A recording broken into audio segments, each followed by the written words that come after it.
guys, it's Gretchen and welcome back to my channel. So as you may be able to tell from the title of this video, I am going to be shifting my attention from piercings and tattoos to something that is a little bit personal for me. In case you are unaware, I started this channel as a weight loss surgery channel, and then it kind of morphed into other things. But I had weight loss surgery, specifically the vertical sleeve gastrectomy, in April 2017 and have since lost roughly 130 pounds. And I'd like to get a little bit back to my weight loss surgery video roots by at least incorporating one a month into my schedule. So for this video, I thought I would focus on something that kind of stops a lot of people from pursuing weight loss surgery if they've been thinking about it, and that is the fact that hair loss is a pretty big thing in regards to weight loss surgery. Now, hair loss can actually happen not just from weight loss surgery, but from an extreme weight loss in general. For this video, I thought I would go over why hair loss happens and what you can do to kind of combat it. Hopefully this can help someone who is either thinking about the weight loss surgery but has heard about the hair loss horror stories and you're just kind of like, ugh. Or if you're going through the hair loss component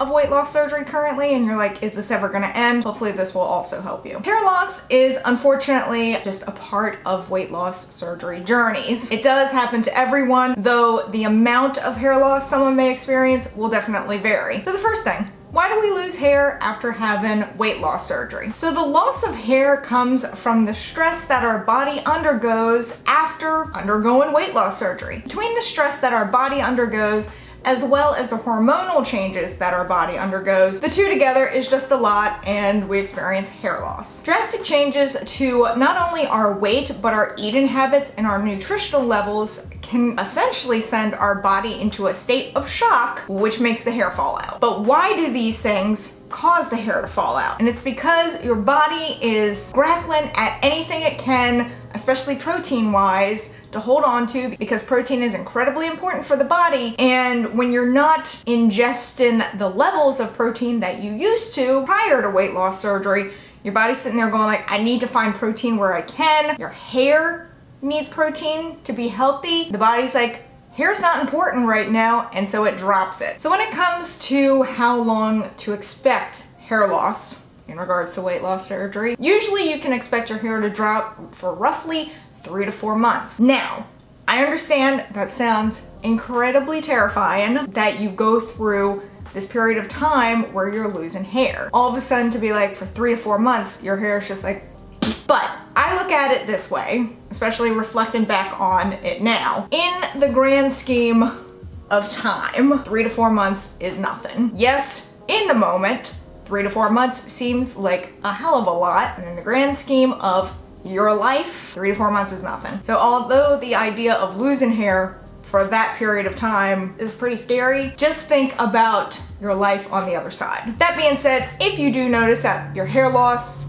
exceeds 6 months, you might want to consult a surgeon as well as a nutritionist, because it could be that your body is not getting all the nutrients that it needs and it's still dropping the hair because it's like, I'm not getting enough of this, and you may need to seek some professional help regarding that. When can you expect to start noticing your hair falling out? Usually around the 6-month mark after you've had surgery is when you may start to notice it. For me, I didn't start noticing it until about 7 to 8 months after I had surgery. The average is usually 6 months after, because that's when a lot of people tend to have lost a good chunk of weight, but it can vary. You may notice it a little bit sooner, you may notice it a little bit later. There have been cases where they didn't notice a hair loss until a year after they had surgery, but the average time is usually at that 6-month mark after you've had surgery. So this specific type of hair loss is telogen effluvium. I really hope I pronounced that correctly. I'll put it here just so you can see. This refers to temporary hair loss as a result of your body going into shock. So when it comes to hair growth, there are 2 phases. There's the growth phase, which is referred to anagen, and then there's the resting phase, which is referred to as telogen. So in the normal cycle of hair, it goes through the growth phase, and then it goes through the resting phase. When telogen effluvium happens, the growth phase slows down and then more hair drops out. So your hair is not growing as much as it normally would during the cycle of hair life, and instead your body's just kind of like, And because the growth phase is slowing down, there are fewer hairs entering the rest-in phase, which is why your body drops it. This is why your hair may look like it's thinning. It's just because your body is not growing the amount of hair that it was previously. So again, I understand how terrifying it is to think about losing your hair for 3 to 4 months. I get it. Believe me, I do. I will insert some pictures so that you can kind of see where my hair was during that time compared to now. You'll also maybe remember, if you look way back in my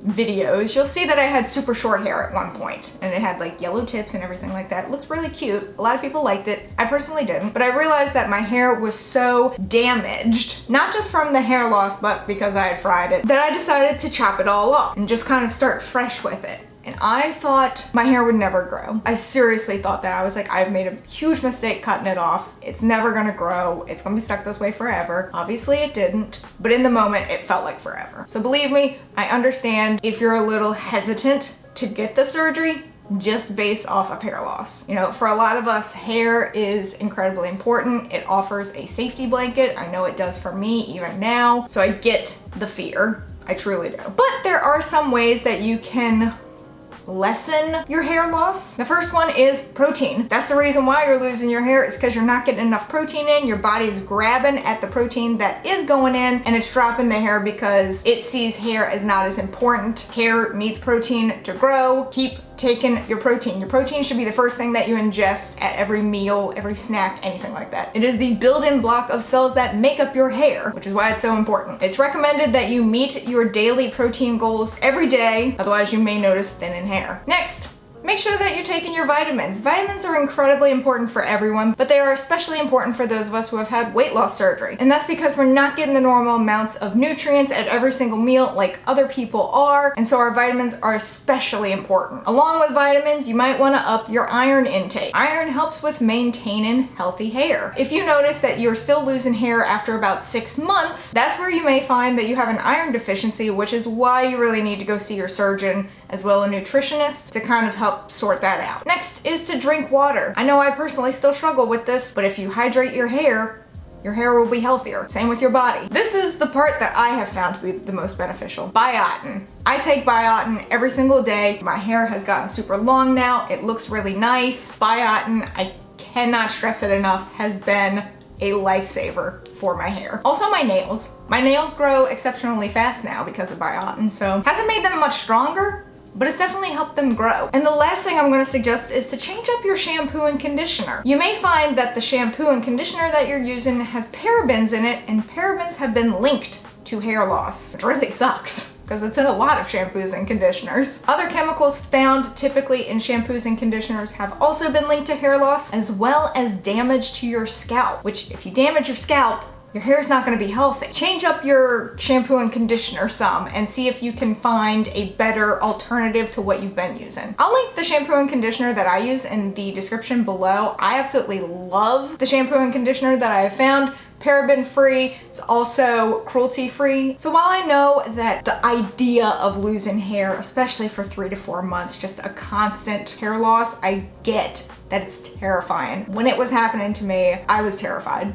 and I thought it would never end, and I thought I made a mistake chopping all my hair off thinking that would help it. 3 to 4 months in the grand scheme of things is not long, but it feels like it at that moment. So if you can better prepare for it ahead of time, you may be able to lessen how noticeable it is. In the comments below, let me know a few things. One, if you have had weight loss surgery, how long did you notice your hair loss for? And like around what time period did it begin for you? Also, what helped you get through that to build healthier hair? Also, let me know if you've been thinking about weight loss surgery, but the thought of the hair loss has kind of been off-putting for you. If you've been curious about the surgery and there have been a few things that have stopped you from getting it, you know, let me know in the comments below. I can only offer insight based on what I've experienced, but maybe there are others in the comments below that can offer insight from their own experience. Special thank you to my patrons. You can help support the channel on Patreon while having access to videos early, view and patron-only content, and more. But that is it for this video. If you enjoyed it, please give it a big ol' thumbs up. Going down there and hit that subscribe button, wherever it may be, because I don't know, even though I do. This is just my shtick now. Also hit that notification bell in case you want to know when I upload, and in case YouTube wants to let you know when I upload because I would really appreciate it. And until next time, bye guys!